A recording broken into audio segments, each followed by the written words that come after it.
Man, coolness aside, this image still looks awkward to me.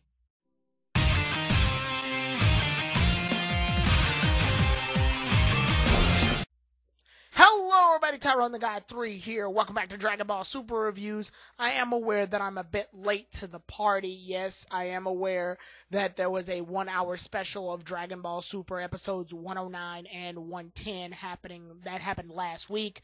I was out of town. I'm sorry about that, so I was unable to do a lot of content.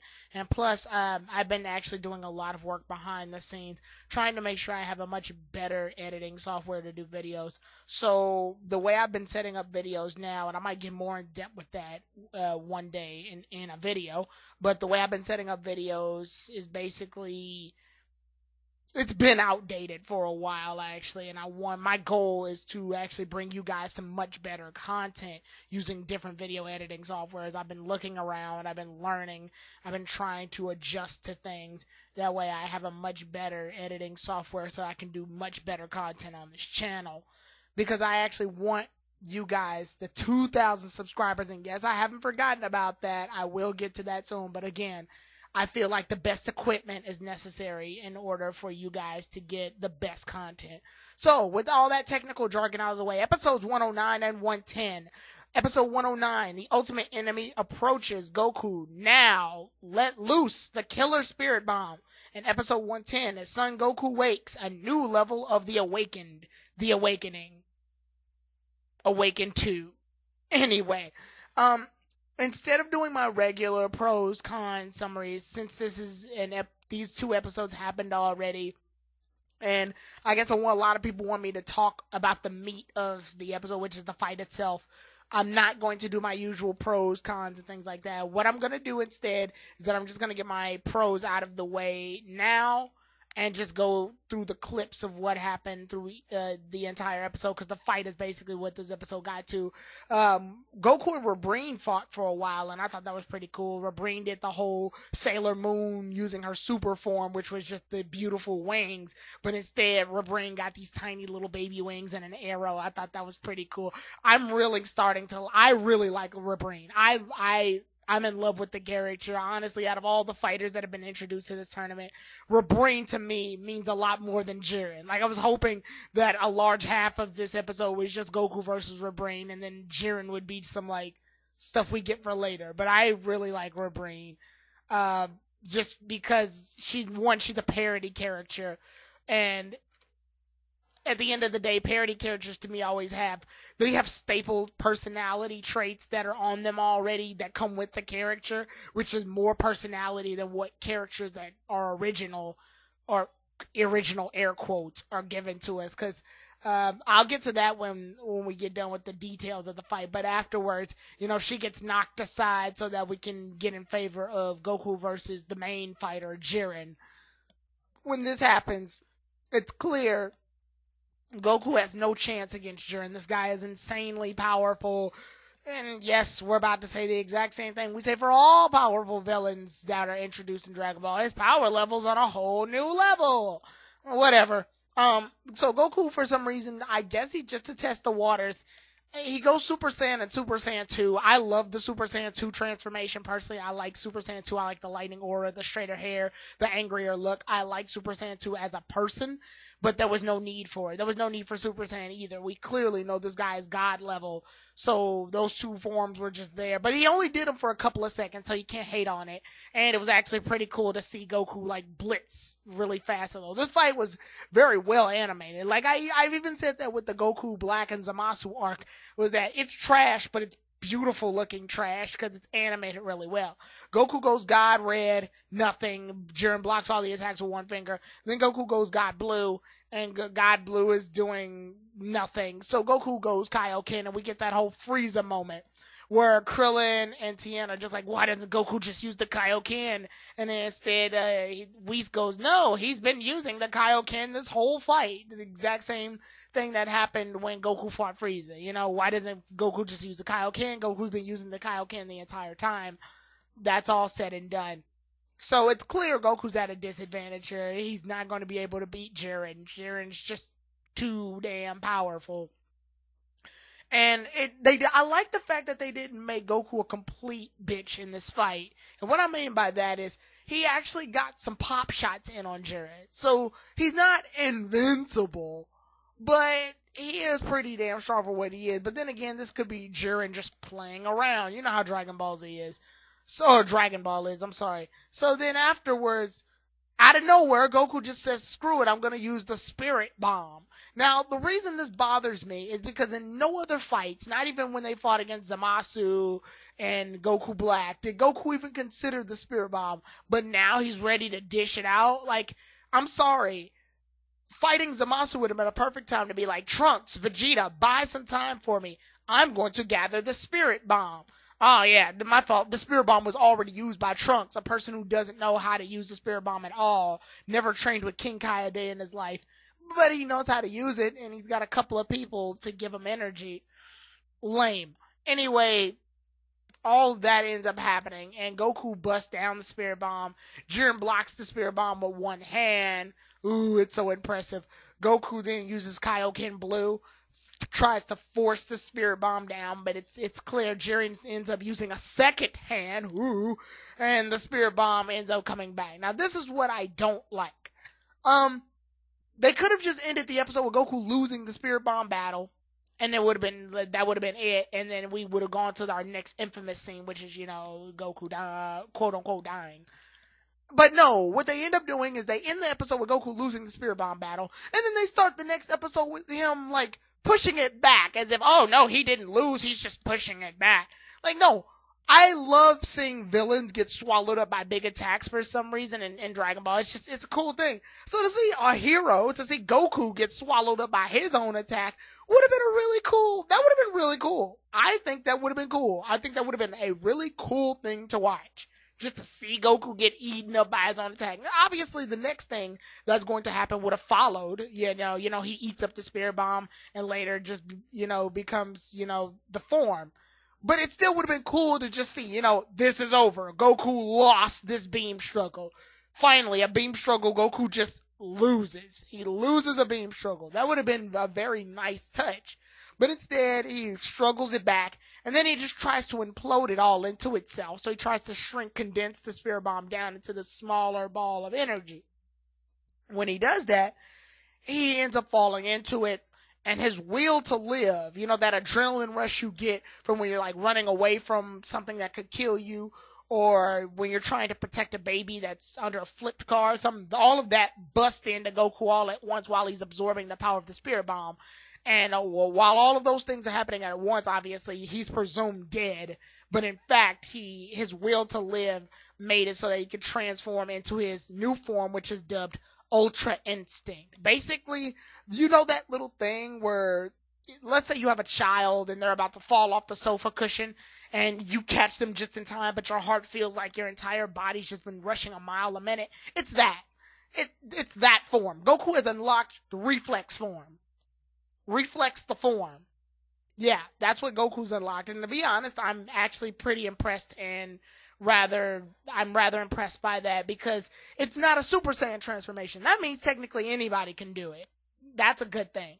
2, it actually has a lot more explanation of why it happened. It can be explained.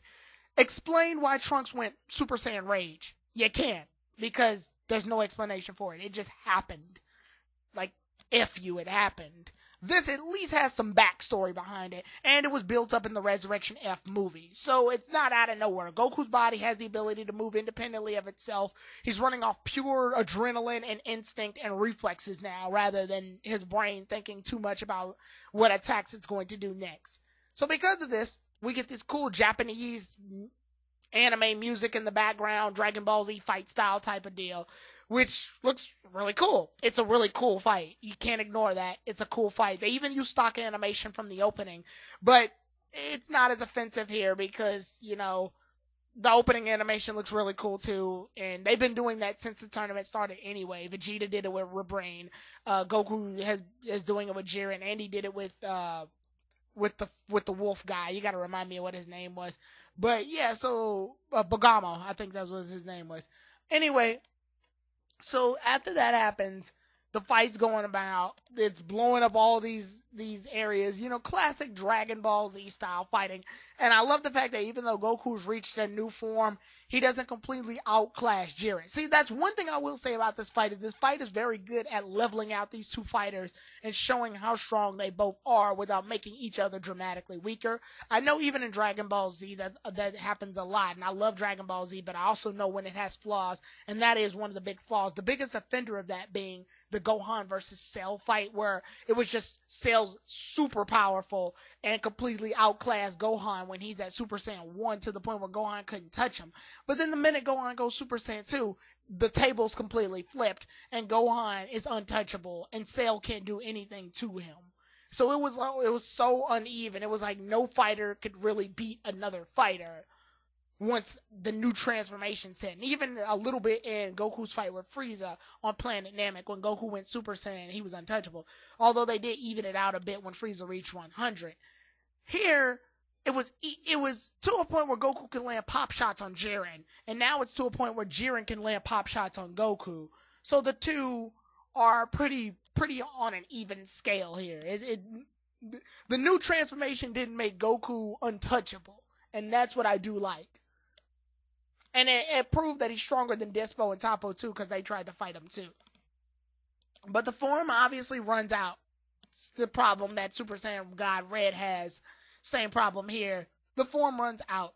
So Goku gets a nice good hit in, but Jiren ends up getting a nice pop shot in, just enough to knock Goku out of the form and to leave him basically unconscious in the middle of the ground, with Vegeta questioning him on exactly what happened, and Goku being unable to answer, just like when Beerus asked Goku what happened when he almost died in the Battle of Gods movie, when, the giant destruction bomb was about to kill him, and he ended up locking the power. That could have been a prelude to this form, but I doubt that they thought that far. I mean, I want to say that they didn't think that far.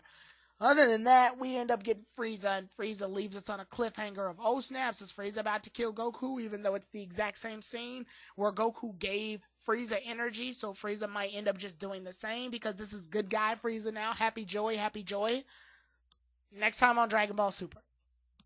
So, these episodes, like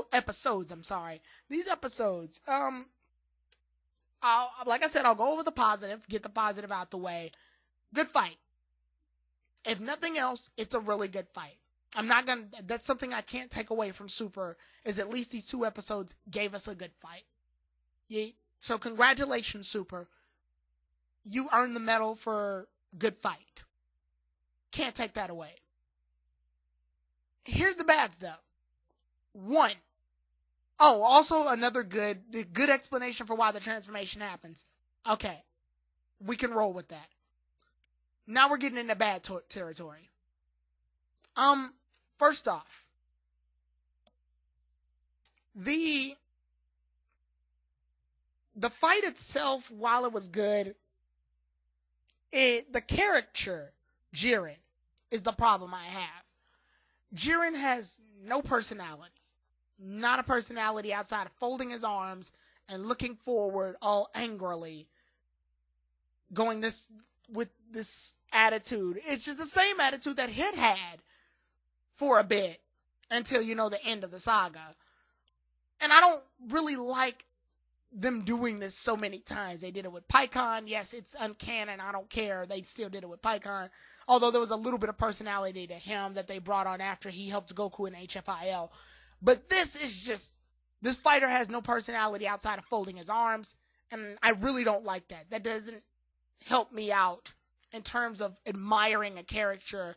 And when a fight happens, I want to, obviously Goku's the main character, but I still want to root for the other character for some reason, just so that I can root for both sides. And I'm not rooting for both sides here because the other side has nothing for me to root for. Toppo had better development than this. Dispo even had more development than this. And the guy with the mechanical eye or whatever had more development than this. And he was a part of the Pride Troopers.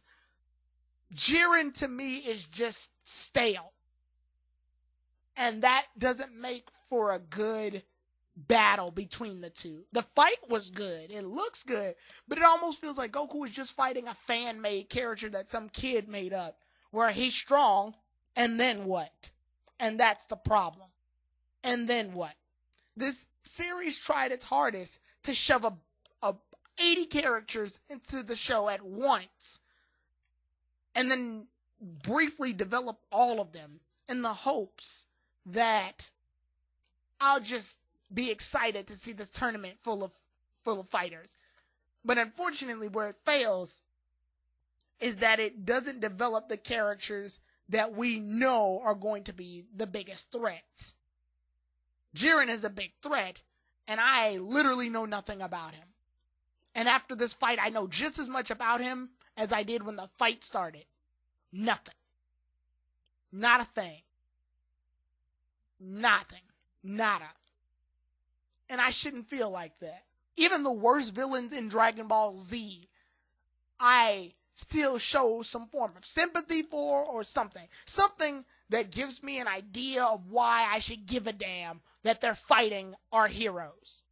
You know, with Frieza, he starts to get frustrated that everything wasn't going as planned. He's a cocky little bastard. He kills children.